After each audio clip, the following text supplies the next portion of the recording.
in a big lecture hall, but we wanted this to be more intimate. Alfredo said she wanted to be able to talk to you and see you. My name is Alessandra Moctezuma, and I'm the gallery director here at San Diego Mesa College, and I thank all of you for coming and joining us today to see the wonderful work of Alfredo Antognini, enTangoed Memories. I saw Alfredo's work a few years back, and as a painter myself, I was really impressed with his use of color. And I went to his house and studio and saw his works. And every time I would come to his home, I would fall in love with a different painting. And finally, I decided for this exhibit to just cover our walls with different themes and topics that he's been dealing with in the last few years. Alfredo I'll let him talk about himself and his life, but I just want to thank my museum studies students, because they're the ones that help us put together the exhibits. And so I'd like to give them a hand for all their hard work. I also want to thank Pat Vine, who is the gallery coordinator, who helps with everything, every little detail here in the gallery.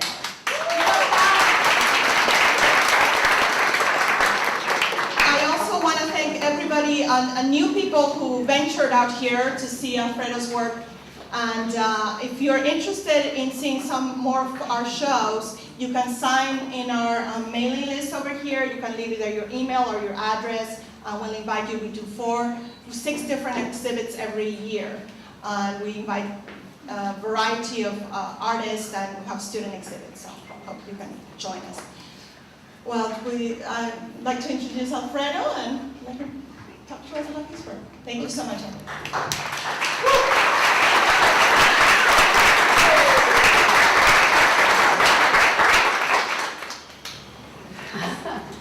Well, I thought it would be interesting to talk a little bit about what I do and about my background, because I come from a very different background than here. The thing is that whatever I may say is really not that important, because what is really important is the work itself. So there is no way. I had a teacher who would say, well, you can defend your work as much as you want, but at some moment the work will have to speak by itself, and that's it. I was born in Buenos Aires, and I always liked drawing and painting, but at the beginning I never thought I would be able to really study or devote myself to painting. So at the beginning we began going to philosophy. I decided I was interested in philosophy, and I think it was more because we have seen so many French movies, and French movies, all the characters at the time, I'm talking about or Abu de Souffle, what's the name, Out of Breath, where the characters, they were not philosophical particularly, but if you wanted to understand them, you have to think in terms of the existentialism of Jean-Paul Sartre and other kind of stuff, so we were that kind of absurdity. So I think we entered there, and of course it was extremely interesting because there was always a lot to talk about. You would find people interested in talking about the last novel, the last problem, the last political problem, but you also have to study and read everything that came to your hands, and I was not really much about that. So I finished the career, but at the time I was finishing,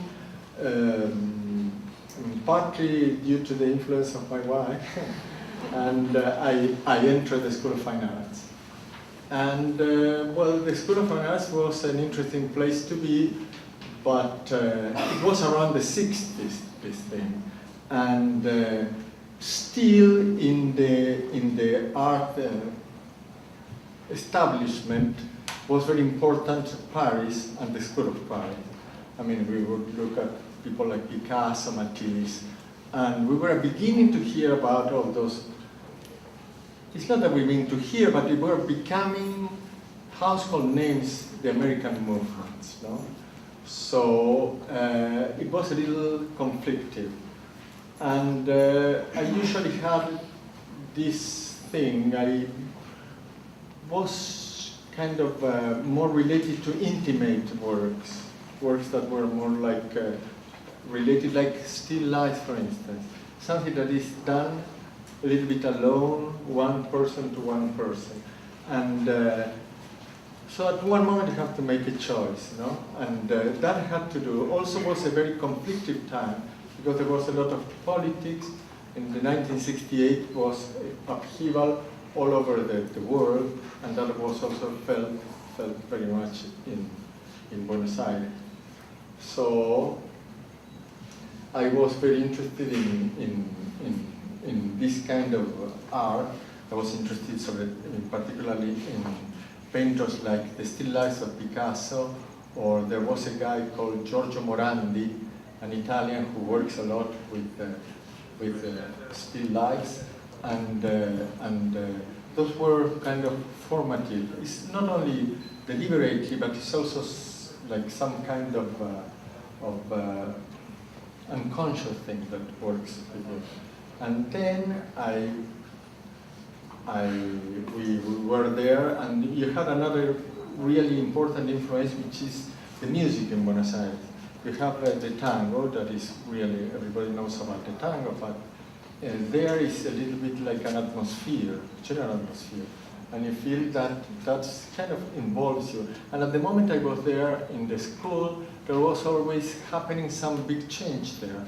Tango was getting another way of expressing itself with the music of this Piazzolla. It was the first one that really had really important academic teaching with Nadia Boulanger, like the same teacher that was the teacher of Aaron Copland here. And the guy took this kind of music to a new level of expressivity. And I think all those things really helps you to configure certain sensitivity. And then I was working on the style, but in 1975 we left Buenos Aires and we came here via Mexico. We stayed 2 years in Mexico, and then we came here. And here was real another shock, because we had these beaches, those sun worshippers, and this weather in Buenos Aires. You have the seasons, and the seasons are very, very definite. Here is like summer all around the year almost, and we were really enjoying a lot these kind of things. And they also have to do with part of the works I do, that kind of influence of the landscape of California. And well, mostly that. Do you have any questions you would like to ask? I was wondering how many, when you're working, do you work with more than one painting at a time? Yes, I generally have 2 or 3 paintings going on. So I work, and the way you work, somehow when I work I can see the progress. And the progress on one, let me check on the other. I see how far are they getting, and so I can compare and also keep the interest alive. And usually they are like about similar subjects, and sometimes it's like that way.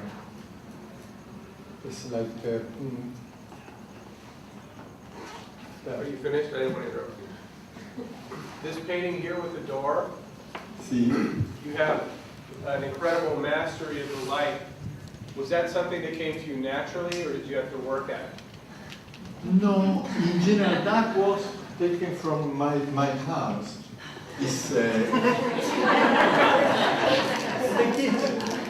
but really, no, the problem is, if I have the model in front of my eyes, somehow the model, the idea I have of a painting is something that is between the real reality and the way I see it. I have never worked with something that is pure invention, like an abstract work. So I like this kind of play between object and expression.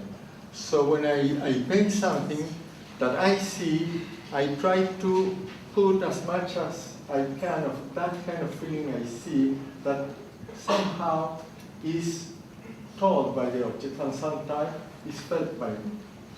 Like I can point with the finger, well, this is what I am interested in. Like in the still life particularly, I think the colors, for instance, those pinks in the teapot there, they were pink, the models, but you might not exaggerate it, but it's like, it's a way of showing exactly what I want to say about that. I mean, it's a product feeling. It's something that I have seen, for instance, in Morandi. Morandi has been working with well, he has a very, very common life. He would live with his two sisters for all his life until he would travel. Most of his travel was in a trolley to go to teach in the University of Bologna. But he had the same bottles and painted the same bottles for years and years. And you see the same models repeating and repeating. But the thing is that every time is slightly different, and it's always interesting. And that's, well, it's an aspiration, no? But who knows? Only the people can tell that. Because once you put something for people to see, the people are as qualified as yourself to talk about them. I mean, you are one voice among several other voices. Well, you said that you paint usually, you try to bring out what you see. Where do you get the emotion from in the human pictures, such as the Annunciation back there on the wall? How do you bring out the emotion in the face and in the person? One with the dog? Well, I have a vague idea. When I don't work with the model, I have a vague idea. Something I think it might work. So I begin with sketches, small sketches with pencil. And I go with bigger sketches with trying to figure out what calls me about that particular thing. And then probably reach a halfway, some sketch that kind of satisfies me, where I see the possibilities, and then I go and begin working in the painting itself. And then work and work there until I see that I reached what I wanted to reach, or I didn't. Well, it depends on. But that's the way. It's strange because as I work without models, somehow the idea has to be attractive to me. Like I say, I could paint that. That happens very easily when I see something. But when I imagine, I have to really have something in place. So I really can't begin thinking, but I have immediately begin to work. And then when I work, I can see what I want to do. But I really like paintings that are not really shown. I mean, even this is big, but it's never like egoistic. I don't think I am egoistic. I think I am. Maybe I am egoistic at the bottom. But I think that the paintings try to be humble in the sense of respectful. I try to find a common ground between what is there and what I feel, and that's it. Alfredo, I understand from Katrina that you painted yourself in that picture. Is that true?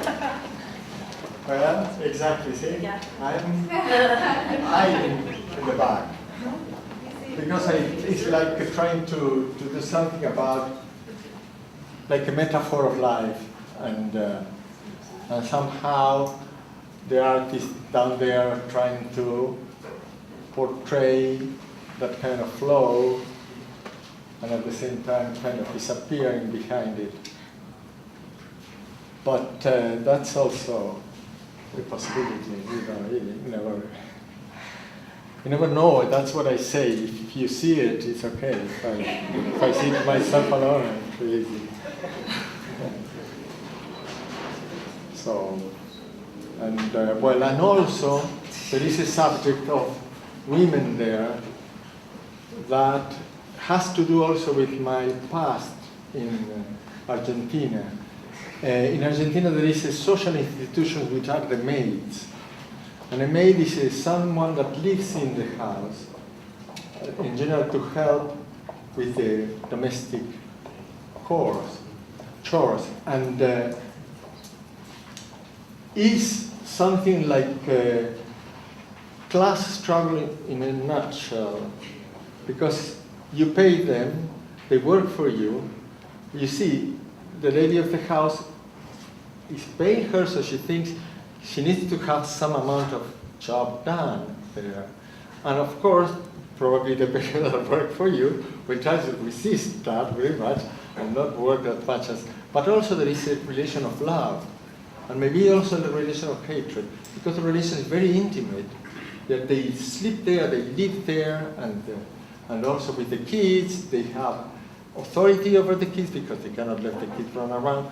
So somehow, for me, they are admirable. And what I try to do there is try to make a small homage to those ladies that are really humble workers, of which nobody never makes some allusion. So I think it's something deserved. So this is not the only one. Modigliani have made plenty of, all the women they have with those aprons are maids, but or maybe without the aprons too. but that's the idea of that kind of thing. So, I wanted to ask you about the women characters, the females in your painting, because over there, one that really impressed me, I was attracted to it by one of my students, where the military man is dancing with a dead woman. And then the one at the corner, that's called the corner. Is that we had that bad thing of having a military dictatorship which was pretty bloody. We were not anymore in Buenos Aires, but the news were pretty bad. The fact that we are here is because we left for Mexico thinking we were going to be on a trip to study for about 9 months. Then the fellowship was prolonged to like about 2 years. And then during that time, in 1976, it happened this coup d'etat where they began killing everybody.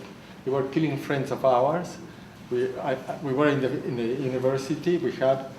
We knew everybody. I mean, left and right. And the ones that were killed were all the left. And were people that were absolutely innocent. I mean, we knew them. We were friends of us. And our family said, "Don't go back." We were planning to go to Europe, but we met a nice couple of Americans. I said, "Try America first." And we tried America first. And we stayed, and very happy to have done that. But the news were there, and we were remembering about what was happening. And that's why I made that, like military dancing with skeletons, which was what happened actually, was death and... because military there, they don't have the same history as here. They were mingling all the time with the people. Here it's like professionalism, they are separated. There they were coup d'etat after coup d'etat since the 1930s. So we felt really hurt by that. And then I said, well, we'll do something that try to give a metaphor of that kind of thing. We live just vicariously because we were not there at the time. But somehow the news reached us. So that's why I did that.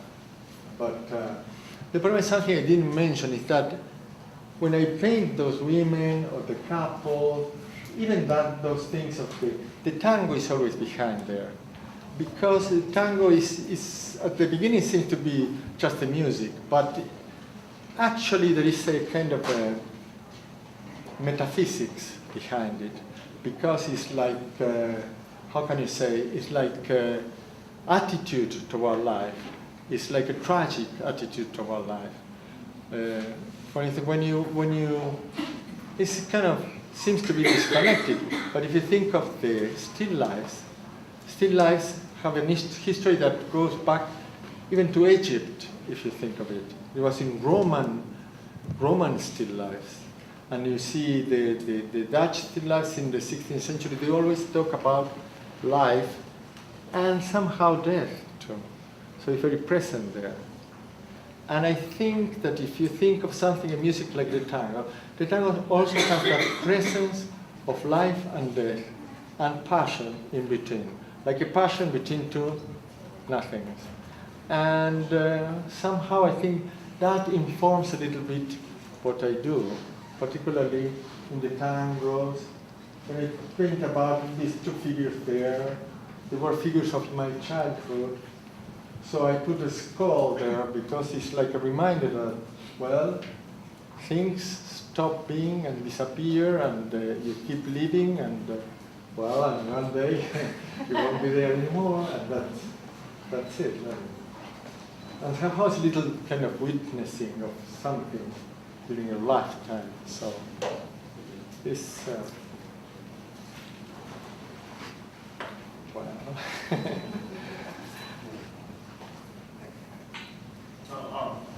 You said just a little bit ago that your paintings are between real realities and how you see them, and Realities and? you said that your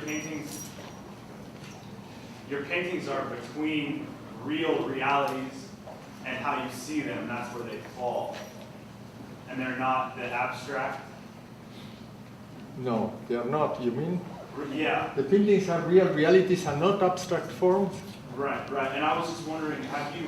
There is something in between, in the sense that I cannot paint something any place, anywhere, anyway. I have to organize very clearly what I'm going to paint. The painting has to be like in a grid. The mental grid is like they have definite places. If I paint it, you see the way that the onions are under that colander, the orange colander, is very deliberate, extremely deliberate. While I was doing, I would move them like 2 centimeters, 1 inch, until I found the right place. So there is some abstract component in the organization of the figure. I mean, it's not for me. It's not possible to put things like this and paint it exactly like that. No way, because it wouldn't appeal to me. So there is some kind of idea of order underneath, and that I think is part of it. No, it's like it's part of an intellectual concern, because it's mixed, it's sensitive, it's always organizing. When there are books written about that. In 1951. Was published Graves. Maitland Graves published a book about organizing. It was made mostly for publicity and design. But it's a thick book, very wise and very good ideas. And that was also used in Argentina when I was there to give a subject that was called composition. It was an abstract way of understanding what goes on in a painting. If you make abstraction of the object, what happened in terms of organization. How do you put that, why you put that, what's the underlying order in a painting. And you will analyze everything. Well, there was this French guy, André Lotte, who was coming from the post-cubist school, and also wrote a whole book, Treatise of the Figure and Treatise of the Landscape, who talks about composed landscape and how you compose the figure in a painting. But of course, with Cubism, that's much easier because everything is converted almost in abstract shapes, cubes and planes, but it's about the same problem. So there is both of it.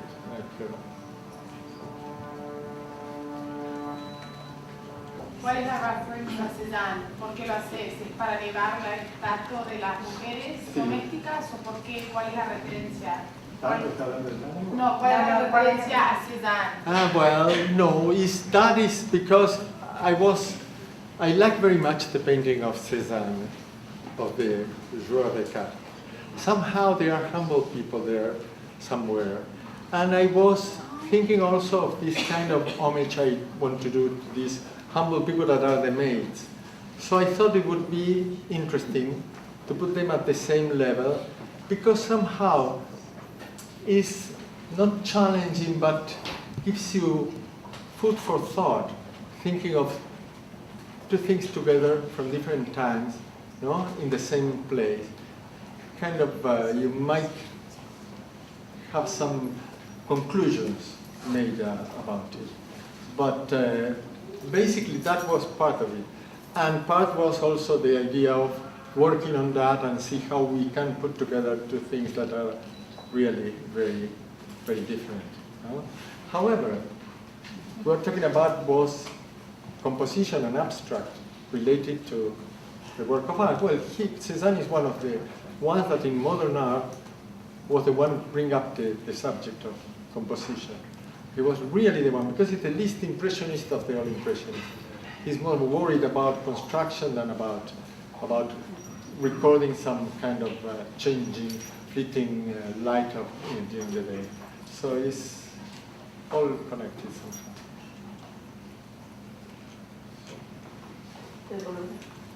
I have another question about a lot of your portraits, they're almost like photographic. The eyes are straightforward, like the three right there. They're very bold. A lot of your characters, the eyes are straightforward. You think photographic, you said? Yeah, it's almost like they're, you know when you have your picture taken, you're usually looking straight ahead. It's just a real interesting. Maybe something, no, maybe something like a dialogue with the painting itself. With a person, maybe I'm looking in the eye, like things. It's real personal. But you know, if you paint something with the eyes averted, suddenly it takes a real meaning, interesting meaning, like it's not the same thing. If you look at the lady there holding the dog, she's looking sideways. And looks strange. I mean, You wonder what it looks like she's looking something else. So that adds another meaning to the whole thing, and I have to make sure that I want that in the painting. So, but I didn't think much of that, but it's true. I am boring you.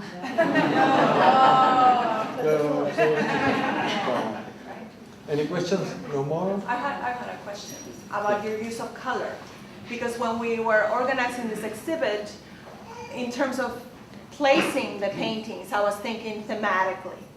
And so I was choosing different themes and the continuity within those themes and the next one. But then if you look at also your use of color, you'll have like the street scenes, the Buenos Aires scenes, the color is a little bit more muted, more somber. Then obviously you jump to La Jolla, you know, and the colors are very brilliant and vibrant. So I, as a colorist, when you're playing with different hues, I mean, do you have that in mind, like in terms of conveying emotion, you know, brilliant colors or a geographic area that, like La Jolla as opposed to Buenos Aires? And also whether you plan your colors or whether they evolve as you paint. And I know this is very specific to a painter and the way that the process where you're working. There is a problem. I think, well, when the use of color is related very much with the subject and the way I feel it, or the way that makes me feel the subject. I mean, it's probably true that I would use more colors in beach scenes or something that I have in front of my eyes, like a still life. The other ones are more related because the whole painting, the whole color scheme has something to say about it. And there are things I cannot paint in bright colors, like that lady made there. I mean, I cannot imagine there like painting like a Matisse or something like that. It's very, very difficult. So there is a consistency about the kind of thing I am trying to express. And also, the fact that if I have something in front of my eyes, I really can experiment and say, of how many ways I can do that? How can I give more strength to this? Because it's more like this. I mean, it's more abstract. It's more about color, still life. Instead, in another painting, you have many other considerations. Like this one, I mean, it's like it wouldn't be adequate, I think, to try to make it all brilliant. because it's not the idea. The idea is like a subdued, something like a little bit.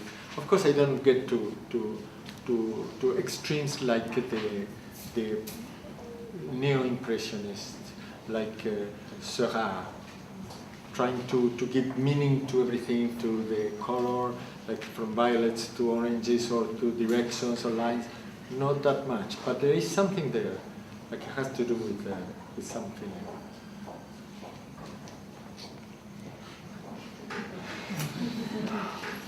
Thank you very much.